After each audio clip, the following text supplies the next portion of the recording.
ഇത് 2025 ഞങ്ങളുടെ അവസാനത്തെ വൈകുന്നേരം. ഈ ഒരു വർഷം ലൈഫിലുണ്ടായ മാറ്റം എന്ന് പറയുന്നത് ഒത്തിരി വലുതാണ്.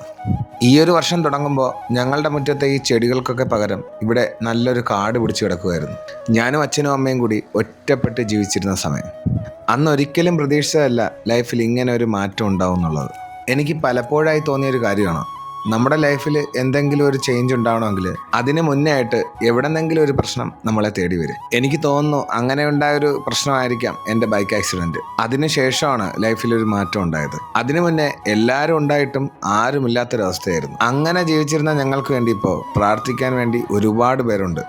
ന്യൂ ഇയർ ആയിട്ട് എന്തിനു വേണം? ന്യൂ ഇയറിനാ? ഇന്ന് ന്യൂ ഇയർ ആണ്.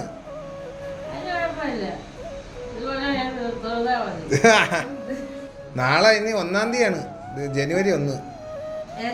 ദിവസമേതെന്നോ മാസമേതെന്നോ വർഷമേതെന്നോ അറിയാതെ ഗുളിക കഴിക്കാൻ വേണ്ടി മാത്രം ജീവിക്കുന്ന എൻ്റെ അമ്മയെ ഒരുപാട് പേര് തിരക്കുമ്പോൾ സന്തോഷം കൊണ്ട് മനസ്സറിയാതെ നിറഞ്ഞിട്ടുണ്ട്. അതിനപ്പുറം ഇന്ന് ഒട്ടും പ്രതീക്ഷിക്കാത്തൊരു സംഭവം ഉണ്ടായി. എൻ്റെ വീട് തിരക്കി കണ്ടുപിടിച്ച് എൻ്റെ അമ്മയെപ്പോലെ ഒരു പാവ അമ്മയും മോളും കൂടി എൻ്റെ വീട്ടിൽ വന്നു.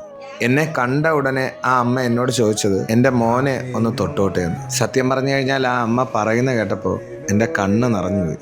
ആ അമ്മ തന്ന ഗിഫ്റ്റാണ് ഞങ്ങൾ ഈ കട്ട് ചെയ്യുന്ന ഈ ഒരു കേക്ക്. അങ്ങനെ ഈ വർഷത്തെ അവസാനത്തിൽ എനിക്ക് ഏറ്റവും ഉണ്ടായ സന്തോഷം എന്ന് പറയുന്നത്, ആരുമില്ലായിരുന്ന ഞങ്ങൾക്ക് ഇപ്പോൾ ഒരുപാട് പേരുടെ സ്നേഹവും സപ്പോർട്ടും ഉണ്ട്.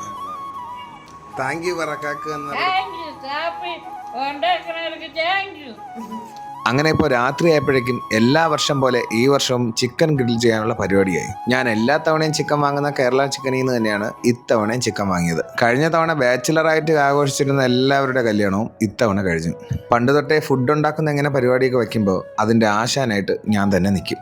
അങ്ങനെ ഞങ്ങൾ ഗ്രിൽ ചെയ്യുന്ന മസാലക്കൂട്ട് ഞാൻ പറഞ്ഞുതരാം. ഇഞ്ചിയും വെളുത്തുള്ളിയും പച്ചമുളകും ചെറിയ ഉള്ളിയും ആവശ്യത്തിന് മിക്സിയിലിട്ട് അടിച്ചെടുത്തതിന് ശേഷം മുളക് പൊടി, മഞ്ഞൾപ്പൊടി, ഉപ്പ്, ചിക്കൻ മസാല, കുരുമുളക് പൊടി, കാശ്മീരി പൊടി ഇതെല്ലാം കൂടെ പാകത്തിനെടുത്ത് കുറച്ച് വെളിച്ചെണ്ണയും തൈരും കൂടെ ചേർത്ത് നന്നായിട്ട് മിക്സ് ചെയ്യുക. കൂടെ അരമുറി നാരങ്ങ നീര് കൂടി. ഈ മസാലക്കൂട്ടെല്ലാം കൂടി ചിക്കനിൽ പുരട്ടി കുറഞ്ഞത് 1 മണിക്കൂറെങ്കിലും മസാല പിടിക്കാനായിട്ട് ഫ്രിഡ്ജിൽ വെക്കുക. അങ്ങനെ കഴിഞ്ഞ വർഷത്തെ എല്ലാവരും കൂടി ചേർന്ന് ഇത്തവണ ആഘോഷിക്കാമെന്ന് കരുതി. അങ്ങനെ ഇപ്പോൾ കുടുംബസമേതം ന്യൂ ഇയർ ആഘോഷിക്കാമെന്ന് കരുതിയപ്പോൾ എല്ലാവരും പല വഴിക്കായി. അങ്ങനെ ഇപ്പോൾ അവസാനം ഞങ്ങളും അനൂപും ദേവികയും മാത്രമായി. അങ്ങനെ ഞങ്ങളിലിരുന്ന ലൈറ്റുകളെല്ലാം കൂടെ ചേർത്ത് വെച്ച് അനൂപിൻ്റെ കലാവിരുന്ന് നല്ല വൃത്തിയായിട്ട് കാണിച്ചു. ഇനി ആകെയുള്ള കഷ്ടപ്പാടെന്ന് പറയുന്നത് ഗ്രില്ലിനുള്ള അടുപ്പ് കൂട്ടുക എന്നുള്ളതാണ്. ഞങ്ങൾ കുറച്ച് ലേറ്റായത് കൊണ്ട് ഗ്രില്ലൊക്കെ ഇട്ട് ചിക്കൻ റെഡിയായപ്പോഴേക്കും ഏതാണ്ട് ന്യൂ ഇയർ ഒക്കെ കഴിഞ്ഞ് 2 മണിയായി. അപ്പോൾ എല്ലാവർക്കും ഈ ഒരു വർഷം നന്നായി വരട്ടെ.